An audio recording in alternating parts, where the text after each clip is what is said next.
Hello guys, जय जगन्नाथ। केमती अच्छा आपण मैंने आशा करुँच बहुत ही भल थे।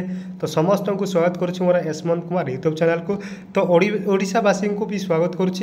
समस्ते ओडिशार जिते भी भाई भौणी मैंने अच्छा तो समस्त को गोटे जिनस कहबी, प्रिपरेशन कर, पढ़ापढ़ी कर, फिजिकल प्रिपरेशन कर। तो बहुत ही जल्दी आपंकर आसवाक जाऊँगी OISF अप्लाई डेट आसवाक जाऊँगी। निश्चित भाव में आपण मैंने ठीक शुणी।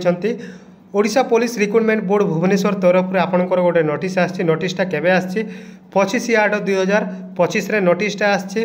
कोर्टरू ना OPRB तरफ आपंकर आसी। The upcoming recruitment OISF 2550 plus post notice and online application will be available soon. Date will be announce सून।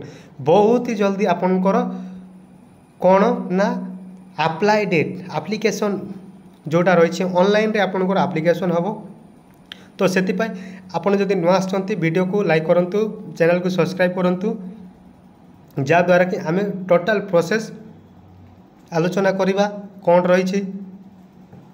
एवं आपण मैंने जदि चाहते जे OISF विषय आउ अधिक इनफॉरमेशन ताहले निश्चय कमेंट करूँ। तो आपणकर 2550 पोस्ट बहुत ही जल्दी आसवाक जाऊँगी। माने अप्लाई करवा डेट बहुत ही जल्दी आपणकर साइट रे अवेलेबल करा दिया जीवो बोली कि आपणकर नोटिस आसी वेरी सुन। माने आपणकर 1 मंथ भितर ही आपन को देखा मिल जाव एटा। तो समस्त को शेयर करंतु जहाँ आपणकर OISF तरफ बहुत ही जल्दी अप्लाई डेट आसवाक जाऊँगी। टोटाल 2550 पोस्ट आपणकर आसवाक जाऊँगी। तो यह थे संपूर्ण सूचना। वेरी सुन आपणकर OISF अप्लाई डेट आसवाक जाऊँगी। यह थे संपूर्ण सूचना। आज ये रही। जय जगन्नाथ।